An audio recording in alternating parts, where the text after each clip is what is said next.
All right, so we're diving into Act 5, Scene 3 of Romeo and Juliet. Oh. Okay, this is it. Yeah. The climax. The climax of the play. Everything comes to a head. We're in a dark churchyard. The mood is heavy. Romeo is not in a good place. No, not at all. After receiving some seriously bad intel. Right. You know, we have to remember where we left off. Yeah. Romeo, believing Juliet is dead, is racing back to Verona. Of course. To see her one last time. Yeah. We, the audience, of course, know that she just took a sleeping potion. Right. But poor Romeo is completely in the dark. Completely oblivious. Like Shakespeare setting up a giant do not enter sign. Yeah. Right? Like everything in this scene just screams bad vibes. Mm-hmm. It's all very dramatic and intense. Yeah. But it also sets the stage for some major themes to unfold. Oh, absolutely. Atmosphere is crucial here. Yeah. Shakespeare uses the setting, right, this darkness and gloom, to mirror Romeo's emotional state. Yeah. And to really emphasize this feeling of impending tragedy. For sure. Okay. So the scene opens with Paris at Juliet's tomb. Okay. He's scattering flowers, weeping for Juliet. It's kind of surprising to see this level of sadness from him, Yeah. considering their marriage was arranged. Right. What do you make of this? Well, what's interesting here is that Paris's grief adds another layer of complexity to the whole tragedy. It reminds us that he's a victim of circumstance, too. Right. You know, caught in the crossfire of this feud. Yeah. On the surface, it's easy to dismiss him as just another obstacle to Romeo and Juliet's love. Yeah. But Shakespeare gives us glimpses of Paris's genuine feelings for Juliet, which makes his death even more tragic. And talk about bad timing. Oh, yeah. If Romeo had only waited a little longer. I know. The timing is so crucial. Wow. It heightens the dramatic irony of the whole scene. We know Juliet's alive, but Paris doesn't. And this misunderstanding has, well, devastating consequences. Yeah. So next thing we know, Romeo bursts onto the scene looking wild, determined to get into the tomb. He even brought tools to break in. He gives Balthasar, his servant, a letter for his father and basically tells him to get lost. Yeah.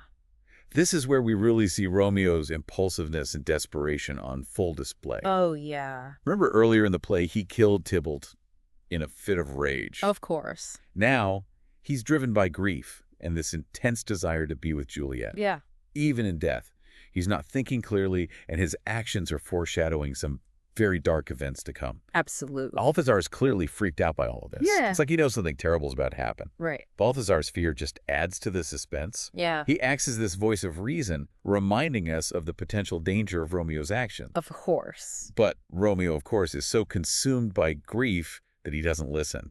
He's made up his mind, and then, as if things couldn't get any worse, Paris shows up. Seeing Romeo at the tomb, he immediately assumes the worst. Right.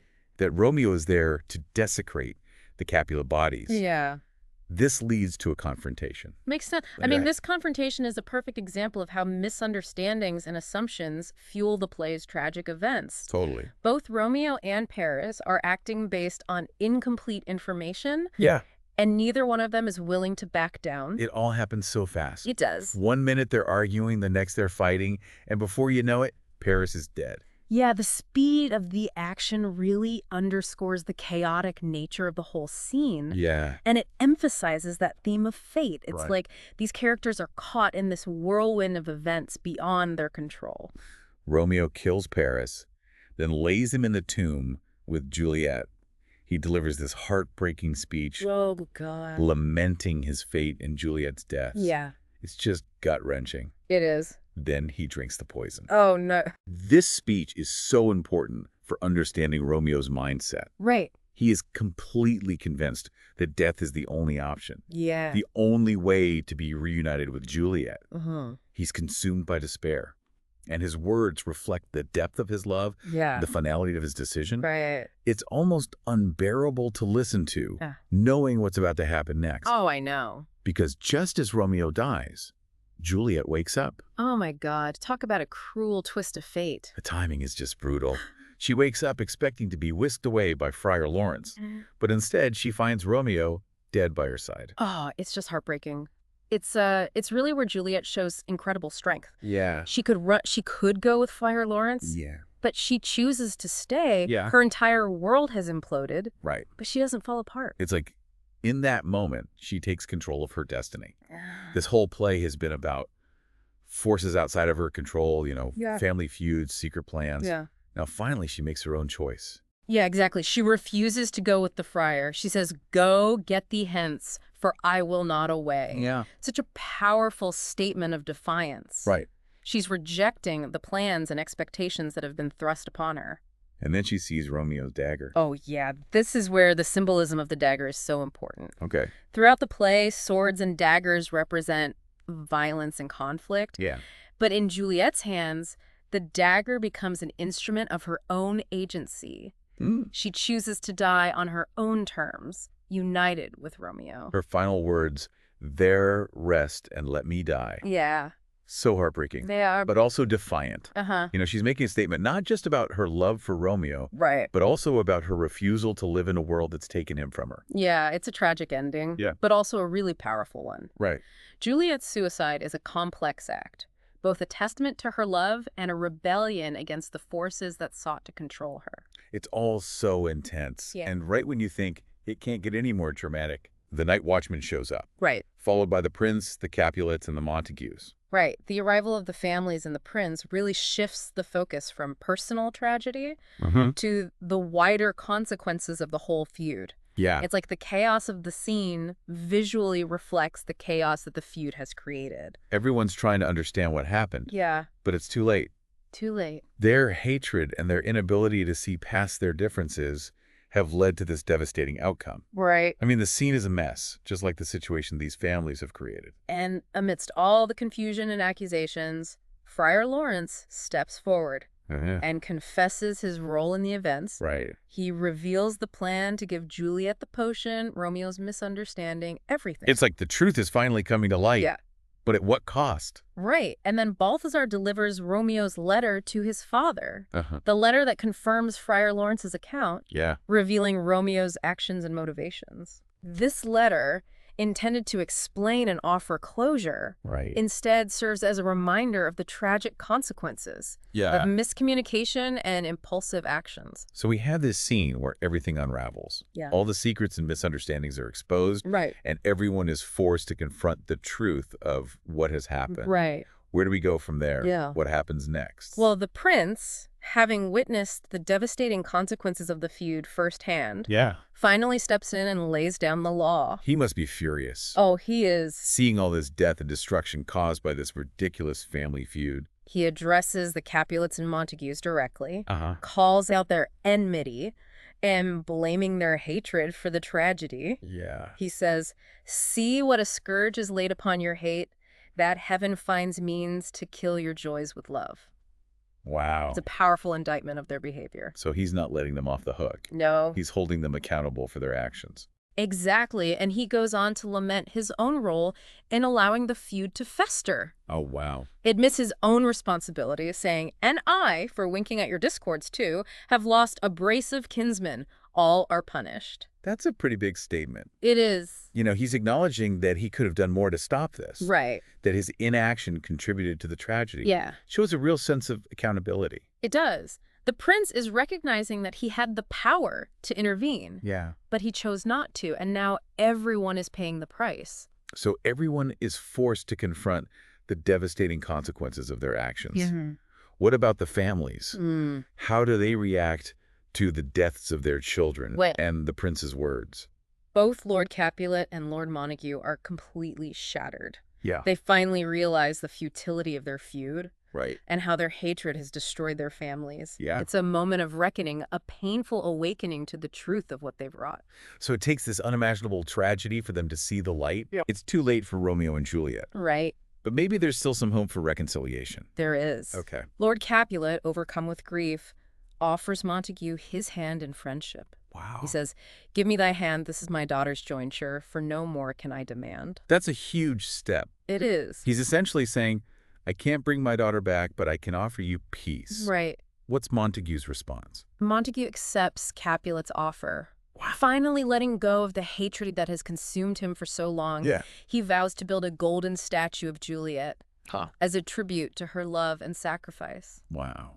He says, "As rich shall Romeo's by his ladies lie, poor sacrifices of our enmity." Yeah. It's a powerful image of how love can ultimately triumph over hate.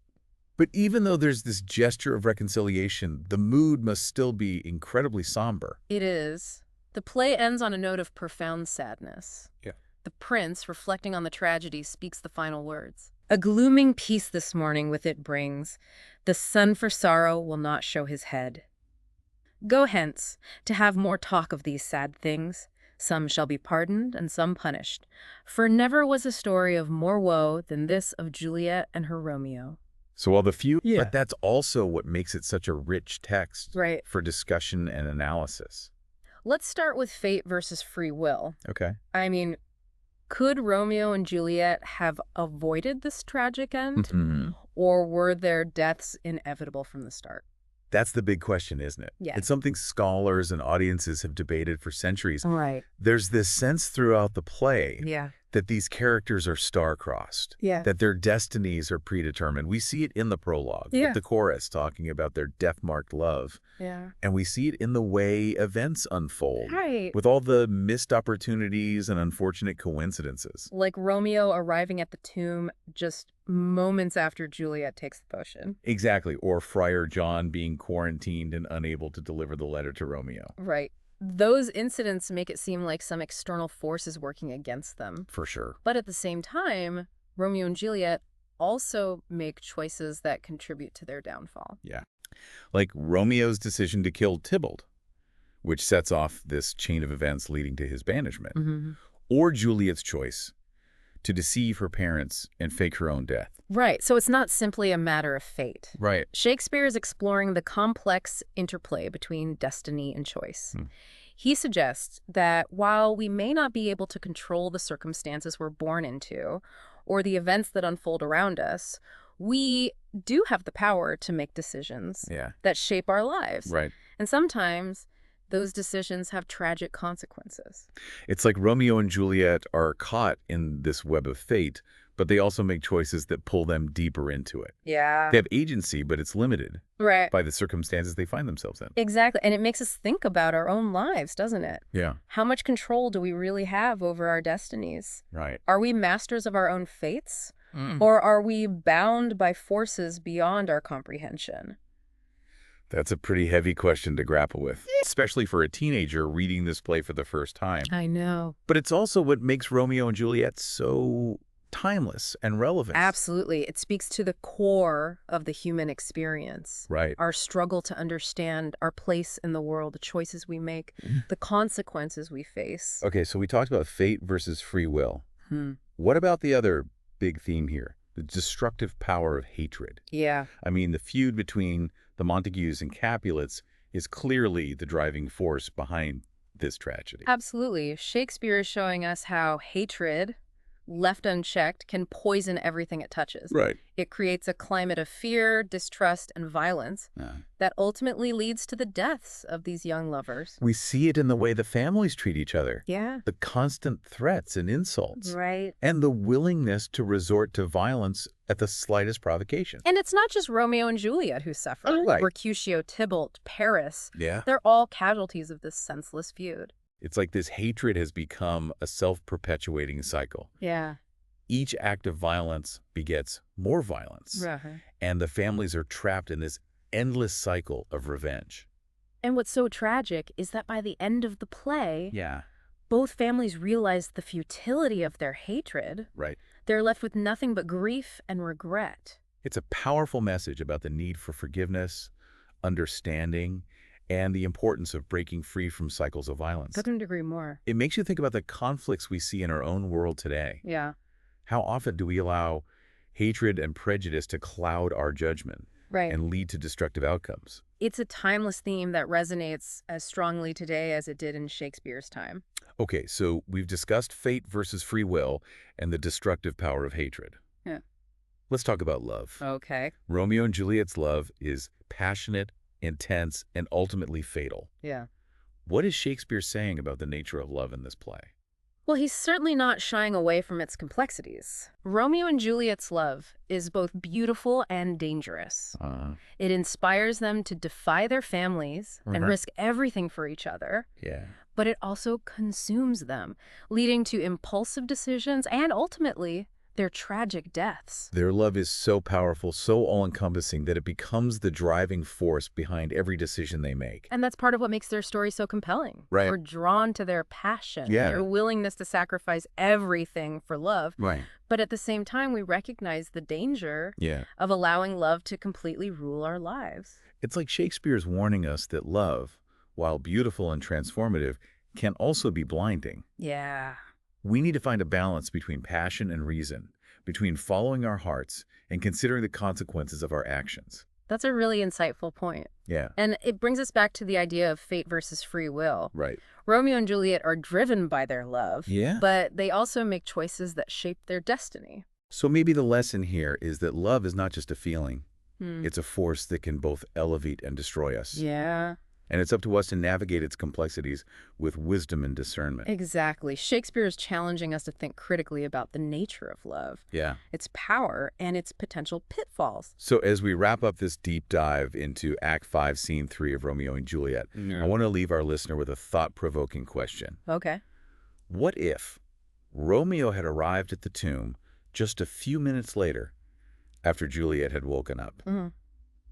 Could this tragedy have been avoided? That's a great question. Yeah. It makes you think about all the what-ifs in life, doesn't it? Right. The small choices, the timing, the seemingly insignificant events that can have such a profound impact on the course of our lives. It highlights the fragility of life Yeah. and the interconnectedness of events. Right. It reminds us that even the smallest actions can have ripple effects that we may never fully comprehend. And it leaves us with a sense of wonder and a renewed appreciation for the complexity of the human experience. Well, I think we've done a pretty good job of unpacking this scene. I think so, too. It's a lot to digest, but hopefully our listener feels better equipped to engage with the text and appreciate all its layers of meaning. I agree. It's a play that continues to fascinate and challenge audiences centuries after it was written. And there's always something new to discover within its pages. So, to our listener out there, keep exploring, keep questioning, and keep the conversation going. Romeo and Juliet is a play that rewards close reading and deep thought. And who knows, you might even find yourself revisiting it again and again throughout your life, discovering new insights each time. There's no doubt about it. This play has a way of staying with you long after you finish reading it. Its themes of love, loss, fate, and free will are as relevant today as they were in Shakespeare's time. And it continues to spark important conversations about the human condition. Thanks for joining us on this deep dive. Until next time, keep exploring the depths of knowledge and keep those critical thinking skills sharp.